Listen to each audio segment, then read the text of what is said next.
Attendez, faut que j'essaye un truc avant de commencer là.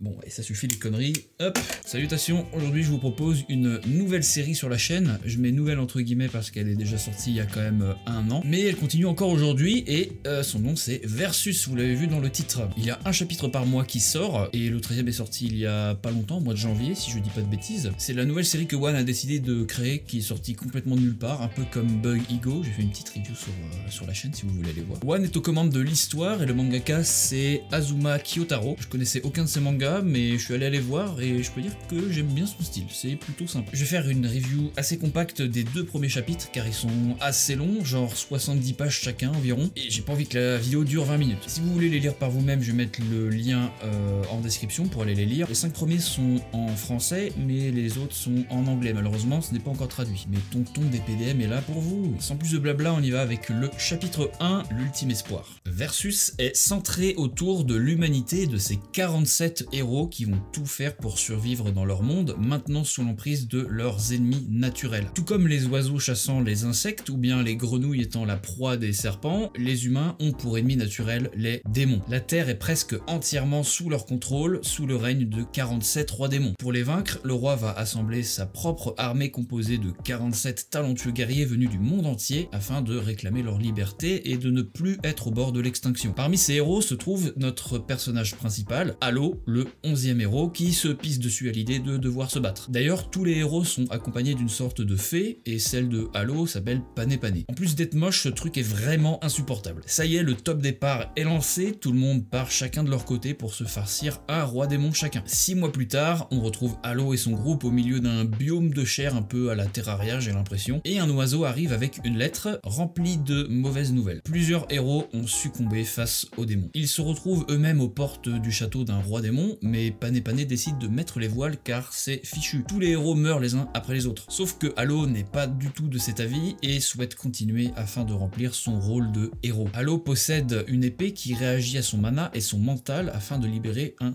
immense pouvoir. C'est peut-être le seul espoir qu'ils ont de gagner. Les voilà enfin devant Jachi, le roi démon. Un des compagnons de Halo ne va pas attendre longtemps avant de lancer une attaque, mais le démon va simplement souffler dessus et la renvoyer. Ça me fait beaucoup penser à ce Ravageur qui souffle sur l'attaque de Genos. Il se gratte l'oreille et envoie ce qu'il en a sorti sur le mage, ce qui va complètement l'exploser. Tous ses autres compagnons s'évanouissent à cause de l'immense quantité de mana qui émane de Jachi. Halo est le seul encore debout et il va foncer dans le tas. Le démon esquive absolument toutes les attaques et va arracher le bras de Halo au passage. Mais il va quand même le laisser frapper avec son épée. Et l'épée se casse. L'attaque n'a eu strictement aucun effet. Gagner contre ses ennemis naturels est impossible. Jachi propulse Halo en dehors du château avec une attaque surpuissante, c'est terminé pour lui. Il va quand même survivre en tombant dans l'eau et il va avoir un flashback de son enfance avec son frère Zaibi. Zaibi maîtrise la magie d'invocation et en fait la démonstration à Halo, puis le flashback s'arrête et retour à la réalité. Il a dérivé très loin et s'est fait repêcher et soigner par son frère Zaibi et ses compagnons qui sont eux aussi en voyage. Alors qu'il parle, un immense vortex se forme dans le ciel, mais ça fait partie du plan de Zaibi. Autrefois, il a invoqué une pomme devant son frère, mais elle provenait de l'arbre juste à côté. En modifiant le cercle magique et en faisant des erreurs, la pomme invoquée devient toute bizarre, car en réalité il s'agit d'une pomme venue d'un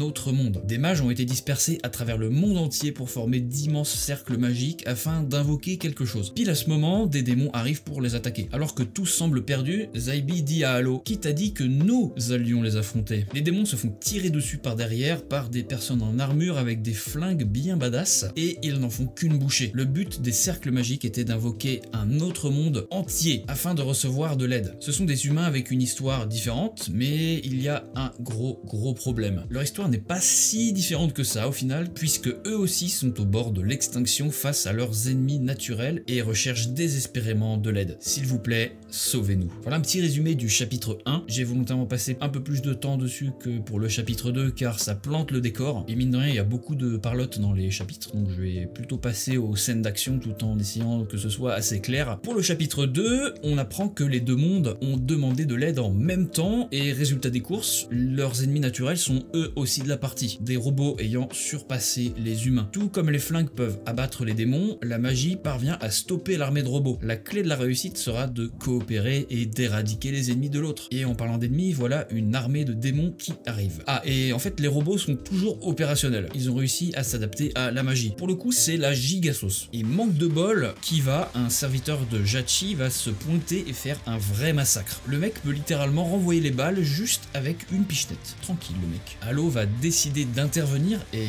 regardez-moi cette page vraiment très stylée. Les yeux qui brillent, le choc de l'épée, vraiment super page. Kiva va foncer sur lui mais Halo va jeter son épée complètement à l'opposé de lui, droit dans la figure d'un robot. Et c'est à partir de ce moment que les événements vont prendre une toute autre tournure. Les ennemis vont commencer à s'attaquer entre eux. Les démons versus les robots. Halo et les autres s'enfuient tous à l'aide d'un sort et ça y est, Kiva en a ras la casquette. Il va réduire en miettes ce tas de ferraille qui va d'ailleurs lui aussi évoluer et changer de forme. Encore une fois, super page, les dessins sont vraiment super clean, le design du robot est vraiment top. Halo perd connaissance et va se réveiller dans ce qui semble être la dernière forteresse de l'humanité. Et Zybi lui explique que la situation est bien pire que ce qu'ils imaginaient. Il n'y a pas qu'un seul monde qui a fusionné au leur, mais 13. 13 mondes, tous au bord de l'extinction à la recherche d'aide. Pas mal hein. En même temps c'est One qui écrit l'histoire, ça ne peut être que bien. Je vais m'arrêter là pour l'instant, cette vidéo avait surtout pour but de faire découvrir la série, ce qui est chose faite. Je sais pas encore si je vais faire tous les chapitres, il y en a quand même 13, donc peut-être que je reprendrai à partir du dernier, ou bien que je reprendrai pas du tout. Vu qu'il n'y a pas de chapitre de One Punch Man en ce moment, ça me donne quelque chose en remplacement, on va dire. Mais dites-moi ce que vous pensez de la série en commentaire, si ça vous coûte que je continue ou pas, si ça vous intéresse. Encore une fois, le lien pour lire les chapitres est en description. Abonnez-vous pour ne rien rater des dernières news de One Punch Man, notamment One Punch Man qui est en pause. Et sur ce,